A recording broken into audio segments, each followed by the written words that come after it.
जय श्री कृष्णा भक्तों, पंडिताइन जी 88 चैनल पर आप सभी का स्वागत है।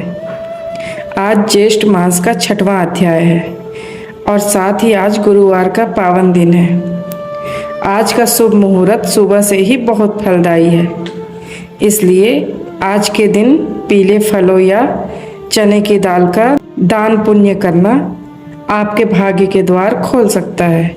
शास्त्रों में कहा गया है कि ज्येष्ठ में दिया गया एक लोटा जल भी अश्वमेध यज्ञ के समान फल देता है। ज्येष्ठ में प्यासे को पानी पिलाना और गुड़ सत्तू का दान सबसे बड़ा पुण्य है। आज बृहस्पति देव और भगवान विष्णु जी का दिन है। आज के दिन केले के पेड़ की पूजा करना अत्यंत शुभ रहता है। कथा शुरू करने से पहले अगर आप इस परिवार से जुड़े हैं तो धर्म कर्म की ऐसी ही जानकारियों के लिए चैनल को सब्सक्राइब जरूर कर लें। तो चलिए आज की इस पावन कथा का आनंद लेते हैं।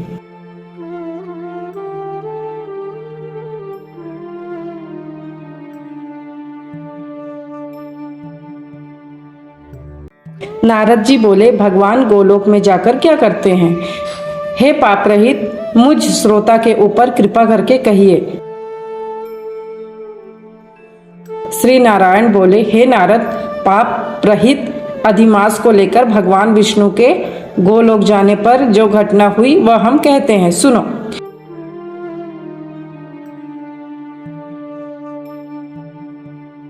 उस गोलोक के अंदर मणियों के खंभों से सुशोभित सुंदर पुरुषोत्तम के धाम को दूर से भगवान विष्णु देखते हैं। उस धाम के तेज से बंद हुए नेत्र वाले विष्णु धीरे धीरे नेत्र खोलकर और अधिमास को अपने पीछे कर धीरे धीरे धाम की ओर जाते हैं। अधिमास के साथ भगवान के मंदिर के पास जाकर विष्णु अत्यंत प्रसन्न हुए और उठकर खड़े हुए। द्वारपालों से अभिनंदित भगवान विष्णु पुरुषोत्तम भगवान की शोभा से आनंदित होकर धीरे धीरे मंदिर में गए और भीतर जाकर शीघ्र ही पुरुषोत्तम कृष्ण को नमस्कार करते हैं।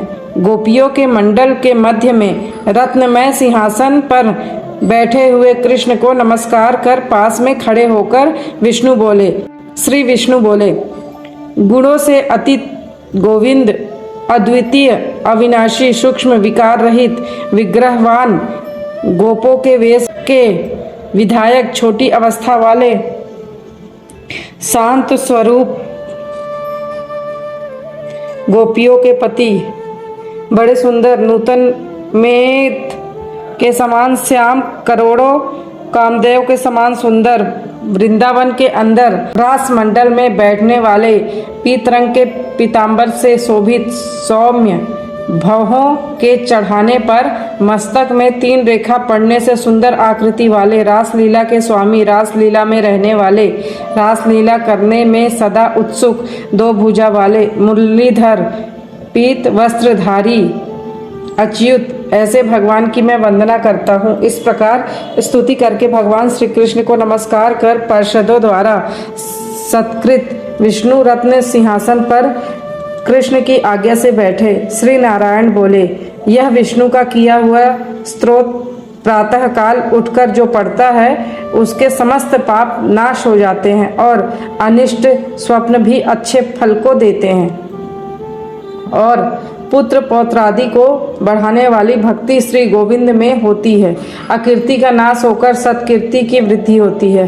भगवान विष्णु बैठ गए और कृष्ण के आगे कांपते हुए अधिमास को कृष्ण के चरण कमलों में नमन कराते हैं। तब श्री कृष्ण ने विष्णु से पूछा कि यह कौन है, कहाँ से आया है, क्यों रोता है? इस गोलोक में तो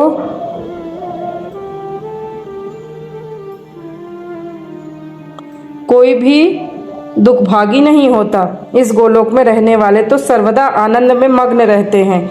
ये लोग तो स्वप्न में भी दुष्ट वार्ता या दुख भरा समाचार सुनते ही नहीं।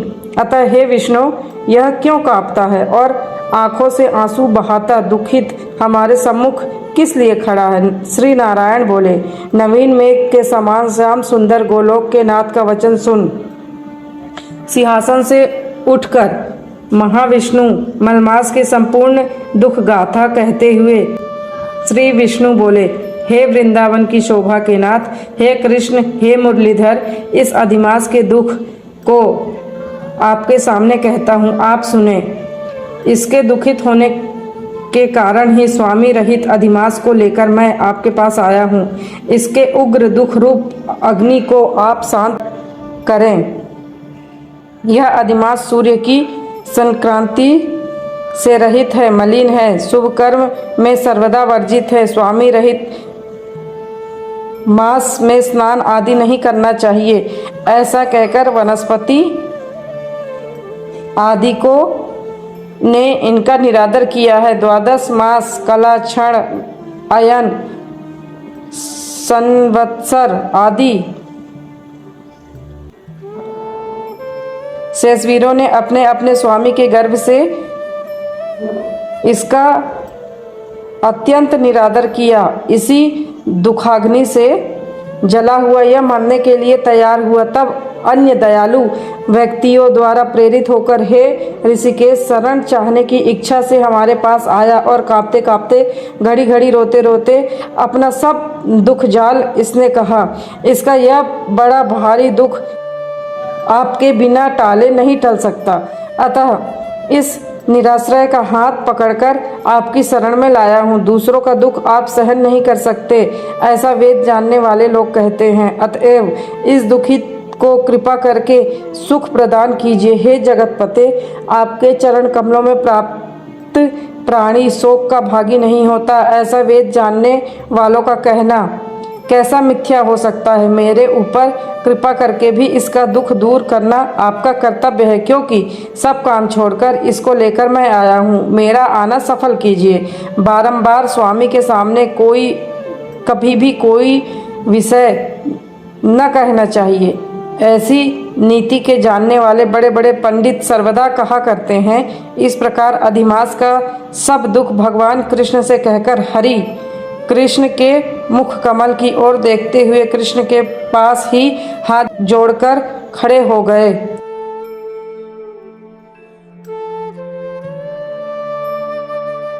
ऋषि लोग बोले, हे सूत जी, आप दाताओं में श्रेष्ठ हैं। आपकी दीर्घायु हो, जिससे हम लोग आपके मुख से भगवान की लीला के कथा रूप अमृत का पान करते रहें। हे सूत, गोलोकवासी भगवान कृष्ण ने विष्णु के प्रति फिर क्या कहा और क्या किया इत्यादि लोकोपकारक विष्णु कृष्ण का संवाद सब आप हम लोगों से कहिए। परम भगवत दूत नारद ने नारायण से क्या पूछा? हे सूत, इसको आप इस समय हम लोगों से कहिए। नारद के प्रति कहा हुआ भगवान का वचन तपस्वियों के लिए परम औषध है। हरि शरणम। भक्तों, इसी के साथ ज्येष्ठ मास का महत्व का 6वां अध्याय की यह पावन कथा यहाँ पूर्ण होती है। चूंकि आज गुरुवार का विशेष दिन है, तो चलते जाते एक छोटा सा उपाय जरूर नोट कर लें। आज शाम के समय भगवान विष्णु के सामने शुद्ध घी का दीप जलाएं और उसमें एक चुटकी हल्दी डाल दें। साथ ही ज्येष्ठ की इस गर्मी में किसी जरूरतमंद को पीले फल या ठंडे जल का दान करें। यकीन मानिए, इस पुण्य से आपकी झोली खुशियों से भर जाएगी। कल हम इसी समय 7वें अध्याय का रसपान करेंगे। अगर आपको यह कथा अच्छी लगी हो तो वीडियो को लाइक करें और पंडिताइन जी 88 चैनल को सब्सक्राइब कर इस भक्ति परिवार का हिस्सा बने।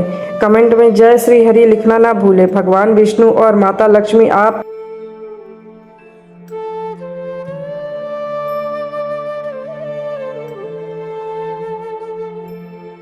सब पर सदा अपनी कृपा बनाए रखें। जय श्री कृष्ण।